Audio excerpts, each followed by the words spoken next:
안녕하세요. 엄마표 영어 파이널 에디션입니다. 우리 아이 영어 어쩌지요? 2편 시작합니다.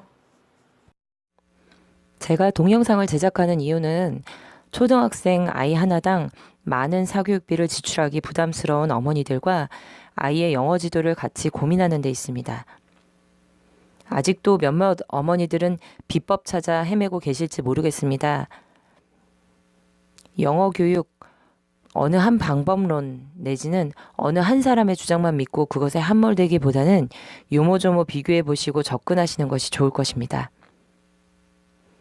주변에서 뭐뭐라 하더라 보다는 한국의 단행본 주장보다는 과학적 연구를 통해 근거를 가지고 있는 연구 논문을 신뢰하세요. 아니면 영어권 국가들의 정부가 펴낸 영어 교육 지침서를 신뢰하세요. 이 지침서들은 급진적이라기보다는 안전하고 검증된 방법론을 소개하는 것이라고 생각합니다. 그러면 답이 보이겠죠. 가닥이 잡히면 실천하셔야죠. 실천하면서 다양한 시행착오를 거칠 것입니다. 시행착오는 부정적인 것이 아니라 반드시 거쳐야 할 과정입니다. 시작할 때는 열정이 절정이고 아이가 커서 지도를 그만둘 때쯤이면 기술이 절정일 것입니다. 열정이 기술의 부족을 커버할 거고 기술이 열정의 부족을 커버할 겁니다. 어느 학원 강사가 절정의 기술과 열정을 함께 가지고 아이들을 가르칠까요? 열정이 넘치는 시기엔 기술이 딸리고 기술이 절정에 이르면 열정이 식어 권태가 따라오기 마련이죠. 어머니가 가르쳐서 아이 영어 교육에 실패하면 어떻게 하냐고요? 어머니가 최선을 다해 초등 6년을 지도한다면 어떤 학원 강사에게도 뒤지지 않는 능력을 가지게 될 수 있습니다. 6년간 아이를 지도하기 위해 열정을 가지고 다른 이들의 영어 교육 방법론을 읽고 또 고민하고 그것을 토대로 아이를 지도했다면 어머니가 최고의 강사입니다. 어머니가 직접 지도하든 학원에 보내든 아이가 영어 못하면 어머니가 책임을 면하기는 어렵죠. 만약 어머니가 학원에 아이를 맡겼다면 어머니는 아이가 영어를 잘못하게 된 책임이 학원에 있다고 주장하실 수는 있겠죠. 그러나 그 학원을 선택한 사람이 누군가요? 학원은 생기고 없어지고 영어 학습의 유행은 오고 가고 결국 어머니 선택의 최종적인 결과물 아이의 영어 실력만이 남는 겁니다. 그리고 그것에 대해 책임지실 분은 이제는 없어진 학원의 원장도 선생도 아니고 바로 어머니입니다. 최소한 직접 지도하면 아이가 영어 학습에 실패한 이유를 어머니가 뒤집었을 수 있어요. 아이 말고요. 세상에 자기한테 배워서 아이 영어가 실패했다고 할 영어 학원이나 강사는 없을 겁니다. 아이가 실패자라는 거죠. 차라리 어머니가 영어 지도 분야의 실패자가 되는 것이 낫지 않을까요? 패배자로 아이가 살아가야 할 날들이 더 많잖아요. 너무 이분법적인가요?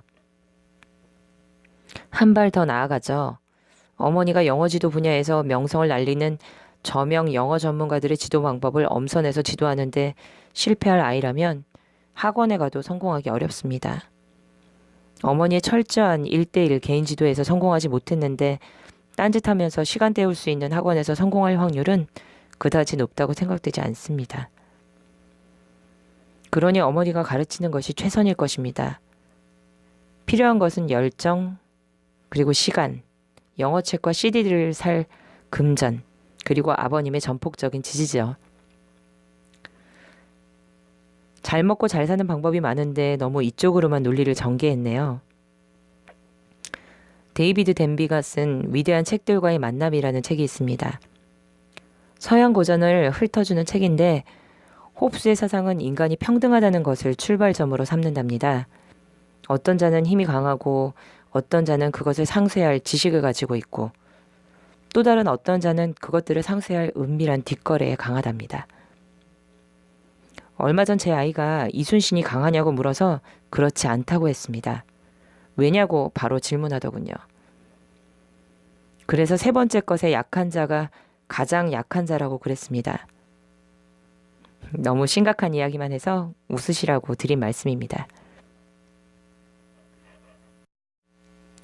앞으로 올려드릴 동영상을 통해 영어 학습 방법론에 대한 가닥을 잡으시고 필요한 팁들을 얻으셨으면 합니다. 그래서 더 이상 비법 영어에 속지 않으셨으면 합니다. 공개되어 검증된 방법으로 필요한 시간과 노력을 들여 아이의 영어 능력이 향상되는 것입니다. 단연간 매일 꾸준히 일정 시간 이상을 들여서요. 모쪼록 영어가 아이의 삶을 윤택하게 하는 한 요인이 되기를 바랍니다. 다음 해부터는 아이가 처음 영어를 학습한다는 가정하에 어머니가 하나하나 따라할 수 있도록 스텝 바이 스텝으로 알려드리고자 합니다. 좋아요, 구독, 공유 감사합니다.